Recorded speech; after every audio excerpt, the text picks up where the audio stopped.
Hi, this is Kimberly Van Auken, and I am going to be presenting my Session 3 Genre Handbook. So in this presentation, we're going to be analyzing Scripture. We're going to be looking at Exodus 20, verses 1 through 18, Psalm 95, Daniel 3, and Hosea 14. We're going to be identifying the genre, interpreting the text, summarizing the text, and then applying it. So first we're going to look at Exodus 20 verses 1 through 18. So part 1, we're supposed to be identifying the genre of the passage. So the genre of Exodus is law. These are the rules for God's people. Longman states the law expresses God's will for Israel's behavior, and the general ethical principles are applied to specific situations for this law. Part 2, we are identifying how the genre impacts the way we interpret the text. So in this case, the context is very important. The history of events leading up to this moment. The 10 Commandments were spoken by the Lord after his people had wandered the desert and had lost their way. Moses was called to tell his people how God wants them to live, and that's why these laws were created. Longman said each law can be applied to specific situations of the time, referencing historical events. So when you go through each commandment one by one, it can be applied to something that had happened in the past. Part 3, what is the passage saying? The passage is saying God wants his people to become a new holy nation. He calls Moses to provide guidelines to help each person live with responsibility and faith. Who is it addressing? Moses is telling the Israelites how to lead a life of goodness when he is at the top of the mount. The main point, this is to provide guidance for God's people to live within his ideals. The commandments gave people structure for their lives in his new nation and exhibited God's hope for the future of humanity. These commandments endure throughout the Bible. So the summary is, follow the rules set by God to live a life filled with love, blessings, and righteousness. And if we were to applying Exodus 20, 1 through 18, God gives us a plan to follow to do our best by him. He is asking for us to be loving, kind people who put him, God, and others before ourselves. So our next passage we're going to look at is Psalm 95. The genre of the psalm is the hymn of praise, but it also has a royal genre in it because it declares, for the Lord is great, the great God, the great King above all gods. This was in verse 3. A lot of these psalms refer to the Lord as King, so it's making a royal reference to the Lord. And it also, Longman said, it rejoices in the relationship with God and others. So it's a hymn of praise.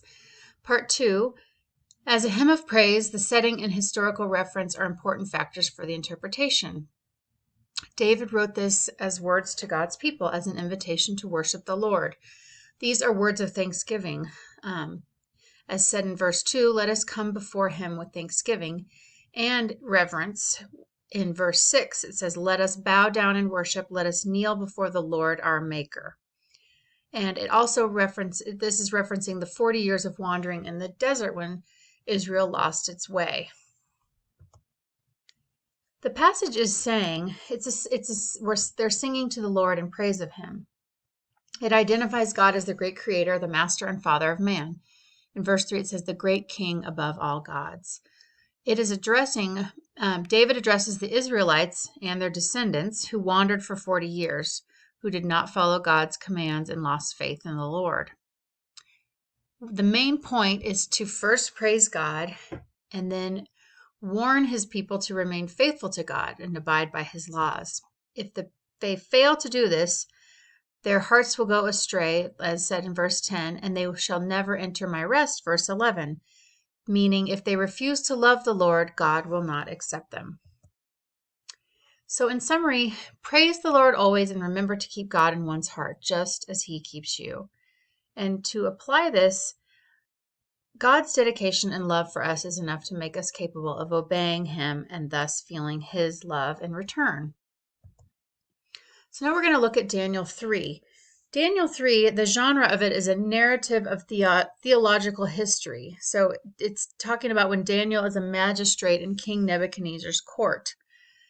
So in the context of this, it's important to understand Daniel as the faithful servant of God. If you look at Daniel's history, it serves to interpret this story. And Longman said it serves as an important didactic for people who live during periods of similar oppression by hostile powers. So if you look at the people that were living at the time and Daniel, his background, it further explains what this story is about. So the passage is saying this is the story of Daniel and his assistants obeying God rather than idolizing a gold statue. They were sentenced to death, yet they survived. This is a lesson to Nebuchadnezzar and his people. Praise be to the God of Shadrach, Meshach, and Abednego, who has sent his angel and rescued his servants. They trusted in him and defied the king's command and were willing to give up their lives rather than serve or worship any god except for their own God. This was in verse 28. So these men, rather than idolizing the gold statue, they were thrown into the fire, yet they survived. So this is when Nebuchadnezzar had said, oh my goodness, look at what these men have done by being faithful to God and worshiping only God. So it's addressing the people of Babylon directly and God's followers. So the main point is to believe in God, trust in him, and he will take care of you. This gives encouragement to people of God that not only can they survive oppression and persecution, but they can even thrive, Longman stated. So in summary, trust in the Lord and give thanks for his salvation. To apply this, we must remain constant in our trust in the Lord. He will get us through anything if we stay strong in our convictions. He will reward us for being his disciples. And our final passage we're going to look at is Hosea 14. So Hosea 14 is a prophetic literature genre. It's poetry. And this, according to Longman, it announces judgment on Israel and offers salvation in this poetry. So the context is important. It shows the history of man's sins, the trouble between Israel and God. It goes through a few things stating what has happened. And it also, we need to look at Hosea's life, because this passage is a metaphor for man versus God.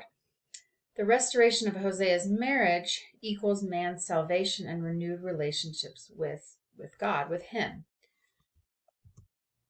The passage is saying Israel has been unfaithful and will be judged. God will judge his people and then restore them, Longman said. It is addressing the people of Israel.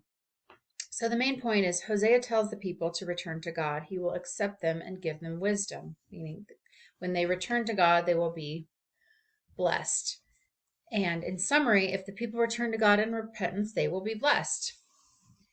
So in application, God is always there for us no matter what happens. He is our grantor of salvation. If we lean on him, our life will be filled with blessings.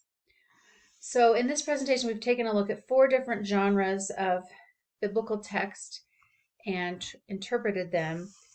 And basically, they all come together with the same salvation narrative that we've been talking about as this meta narrative to the entire Bible. Thank you so much.